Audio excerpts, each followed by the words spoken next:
Hi hello നമസ്കാരം, ആര്യാണ്. അപ്പൊ trending ആയിട്ടുള്ള ബൺ മസ്കയും ഇറാനി ചായയും നമുക്കിന്ന് വീട്ടിലൊന്നും ഉണ്ടാക്കിയാലോ? വായോ. അപ്പം നമുക്കിങ്ങ് തുടങ്ങിയാലോ? നമ്മൾ ഇവിടെ എടുത്തിരിക്കുന്നത് 100 ഗ്രാം അൺസോൾട്ടഡ് ആയിട്ടുള്ള ബട്ടർ ആട്ടോ.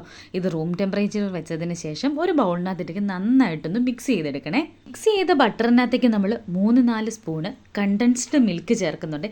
ഇതും കൂടി ചേർത്ത് നന്നായിട്ടൊന്ന് മിക്സ് ചെയ്യുമ്പോൾ നമ്മുടെ ക്രീം ഇവിടെ റെഡി ആയിട്ടുണ്ട്.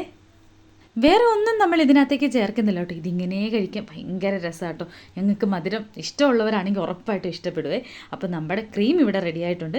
ഇനി നമ്മുടെ ഇവക്കൂട്ടം ഇങ്ങനെ വന്ന് നിൽപ്പുണ്ട് കേട്ടോ. കുറച്ചും കൂടെ തരുവോ അമ്മ എന്ന് ചോദിച്ചിട്ട് ബണ്ണൊക്കെ എടുത്ത് നടുവേ മുറിച്ച് വെച്ചിട്ടുണ്ട്. ഈ ബണ്ണിൻ്റെ അകത്തേക്ക് നമുക്ക് ഈ ക്രീം ഒന്ന് തേക്കണം. എല്ലാ വീഡിയോയിലൊക്കെ ബണ്ണ് ടോസ്റ്റ് ചെയ്യുന്നത് കണ്ടിട്ടുണ്ട്.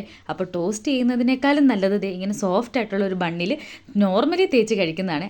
അടിപൊളിയാണ് കേട്ടോ. അപ്പോൾ യാദൂട്ടനാണ് ഇങ്ങനെ ഇതുവഴിയൊക്കെ നടപ്പുണ്ട് കേട്ടോ കഴിക്കാൻ വേണ്ടിയിട്ട്.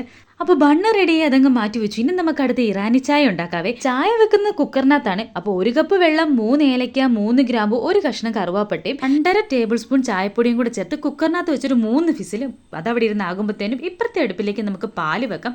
ഞാൻ ഇവിടെ എടുത്തിട്ട് 1.5 ഗ്ലാസ് പാലാണ്. അത് കുറച്ച് പഞ്ചസാരയും കൂടി ഇട്ട് 1 ഗ്ലാസ് ആയിട്ട് വറ്റിച്ചെടുക്കണേ. ഗ്ലാസ് ഒക്കെ അങ്ങ് നേരത്തെ വെച്ചിട്ട് ആയ പാല് നമ്മൾ ഇതിനകത്തൊക്കെ ഒരുപോലെ അങ്ങ് ഒഴിച്ചു കൊടുക്കുന്നുണ്ട്. ഇനിയിപ്പോൾ നമുക്ക് നമ്മൾ തിളപ്പിച്ച് വെച്ച ചായ ഇതിൻ്റെ അകത്തേക്ക് മിക്സ് ചെയ്യണം കേട്ടോ. അപ്പോൾ നമ്മൾ ഇതിനകത്ത് വേറെ ഒന്നും ചേർത്തിട്ടില്ല, എക്സ്ട്രാ മധുരം ഒന്നും ചേർത്തിട്ടില്ല കേട്ടോ. അപ്പോൾ നമ്മുടെ ഇറാനി ചായ ഇവിടെ റെഡി ആയിട്ടുണ്ട്. ഇനി നമുക്ക് ഈ ബണ്ണും ഇറാനി ചായക്കകത്ത് മുക്കി ഒന്ന് കഴിക്കണം കേട്ടോ. നമ്മൾ ആദ്യം കൊടുത്തത് അച്ചാപ്പിക്കാണ്. മേൽക്കോടതി എന്നൊരു അഭിപ്രായം കേട്ട് കഴിഞ്ഞാൽ പിന്നെ നമുക്ക് ഇടം വരെ നോക്കേണ്ട ആവശ്യമില്ലല്ലോ. അപ്പോൾ അച്ചാപ്പിക്ക് ഇഷ്ടപ്പെട്ടു. ഇനി നമ്മുടെ കൊച്ചുമോന് കൊടുക്കാം. കൊച്ചുമോൻ ആദ്യം ഇങ്ങനെ വെമ്പല് കൊണ്ട് നിൽക്കുമായിരുന്നു കഴിക്കാൻ വേണ്ടിയിട്ട്. അതുകൊണ്ട് ഇതിങ്ങനെ എന്നെ കൊണ്ട് കാണിക്കാൻ തന്നിട്ട് കുറേ ദിവസങ്ങളായി കേട്ടോ. അപ്പോൾ ഉണ്ടാക്കി കൊടുത്തതിൻ്റെ സന്തോഷം അവനുണ്ട്. അപ്പോൾ അമ്മയും ചക്കയും ഞാനും എല്ലാവരും കൂടെ കഴിച്ചു കേട്ടോ. അടിപൊളി ടേസ്റ്റാണ്. എല്ലാവർക്കും ഇത് വീട്ടിൽ ട്രൈ ചെയ്ത് നോക്കാം. സിമ്പിളാണ്, പെട്ടെന്ന് ഉണ്ടാക്കാം. നമുക്ക് ഉറപ്പായിട്ടും മധുരം ഇഷ്ടപ്പെടുന്ന ആൾക്കാർക്ക് ഇത് ഉറപ്പായിട്ടും ഇഷ്ടപ്പെടും. അപ്പോൾ നിങ്ങൾക്ക് ഈ വീഡിയോ ഇഷ്ടപ്പെട്ടിട്ടുണ്ടെങ്കിൽ ലൈക്ക് ചെയ്ത് ഷെയർ ചെയ്ത് സബ്സ്ക്രൈബ് ചെയ്യാൻ മറക്കരുത് കേട്ടോ.